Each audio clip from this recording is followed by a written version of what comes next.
Hello there, and thanks for joining me. I'm Corel Painter Master Aaron Rutten, and in this video, I'm going to be playing around with Expresii, which is a digital art application that simulates Eastern watercolor.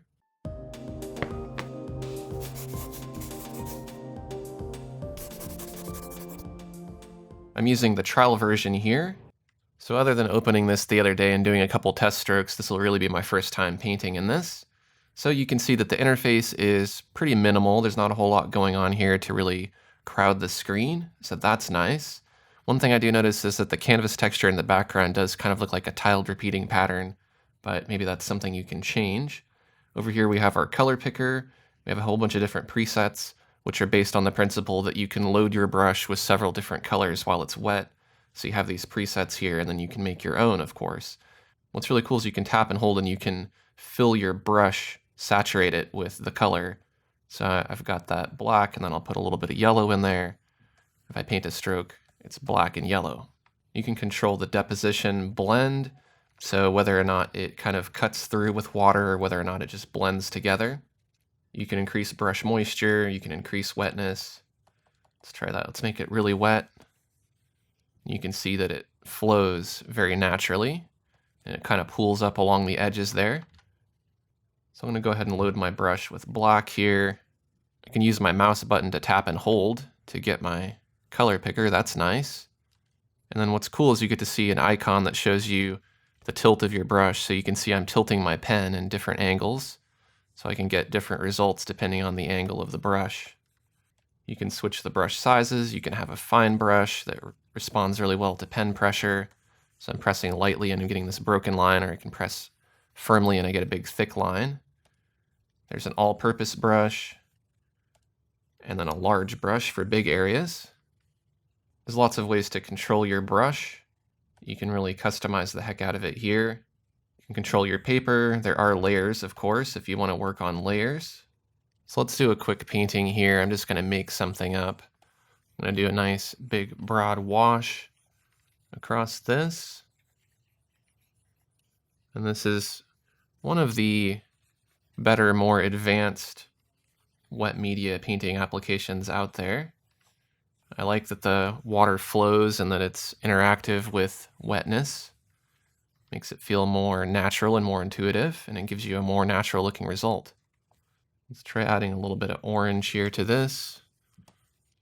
And you can see that now that it's really wet, I'm not getting a whole lot of depositing. I'm going to make it deposit more. There we go. You get a lot of nice control over all your settings here. I gotta say, this looks very interesting. I'm just going to kind of fade this in a little bit as well. Responds very well to pressure, very similar to how it would if you were using a bristle brush.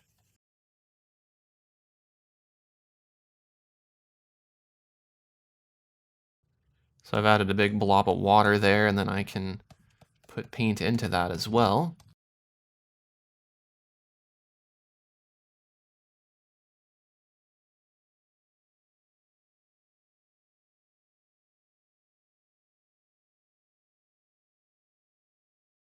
Putting some little dabs of this blue-green color in there too, and you can see that it flows and trickles into the paper. It's very nice.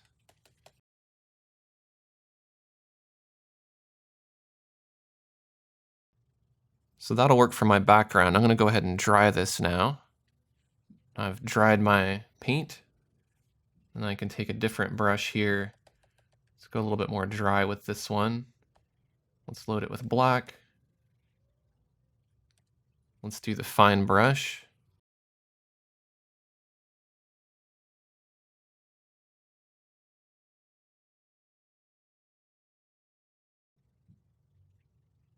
So that's a big ugly mess. I think I'm done experimenting with this. I'm going to go ahead and just discard this.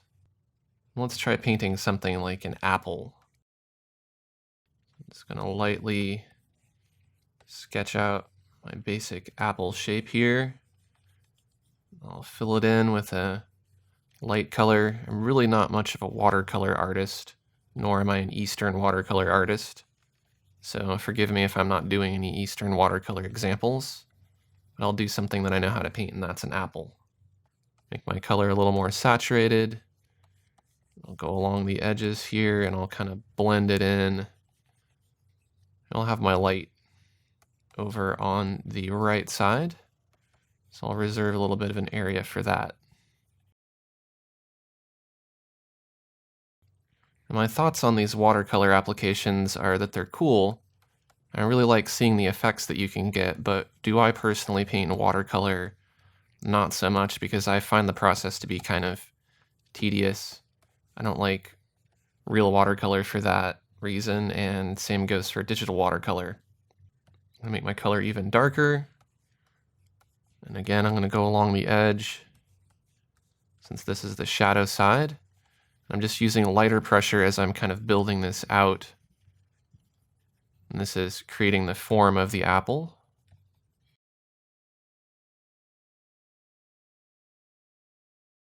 Here and there I might add a little yellow too, just to kind of vary the color of it a bit.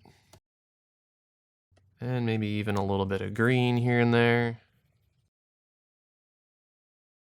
And I'll go with a bright red, just to brighten it up in a few places.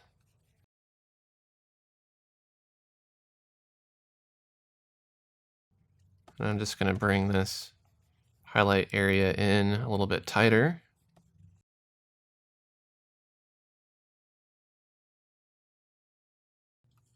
And add a little more darkness along the edge here to really bring out the shadow of the apple. Switch to my eraser.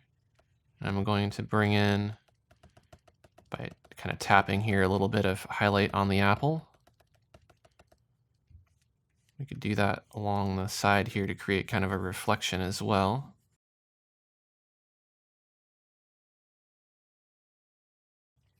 Create a little shadow under the apple here. We'll reflect some of that shadow color there on the side too. Then we need a stem color. Let's play with some of our loading here. So I'm going to load this with a few different colors. Let's try that and see how that looks. We need a little more of this green. There we go. Gives us an interesting mixed color effect there.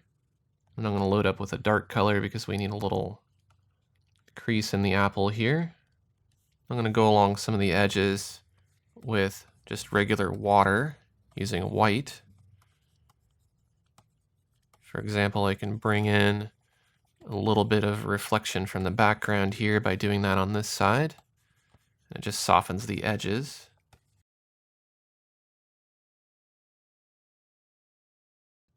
I'm going to go ahead and dry this. And I'll add a little more shadow to the shadow side just to kind of give it more contrast.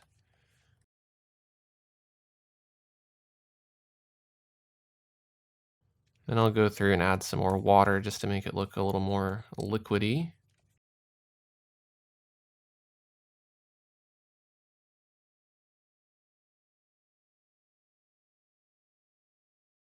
What's interesting is it feels like I can kind of push the water around by pressing with my brush in the direction that I want the paint to flow.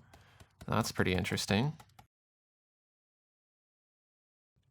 That gives me a nice blended result.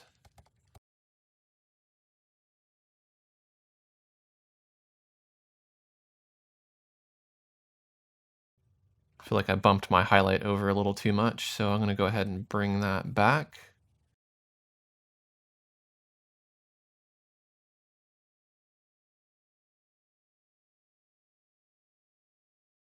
A few little spots of yellow here and there won't hurt. Put in a few little spots of green here and there just to give it some speckle texture. And I'll just go over that with a little bit of water just to kind of blend it up a little bit more. And I'll zoom out a little bit. We'll see how we're looking. I think that's a pretty decent looking apple. Might take a bite out of that apple here with the water. just to kind of play around with this and give it some interesting effects. You can see very faintly you can place water here on the canvas. And if you wanted to, you can take a color and then you can put water into it and it'll kind of flow and stay trapped within that area.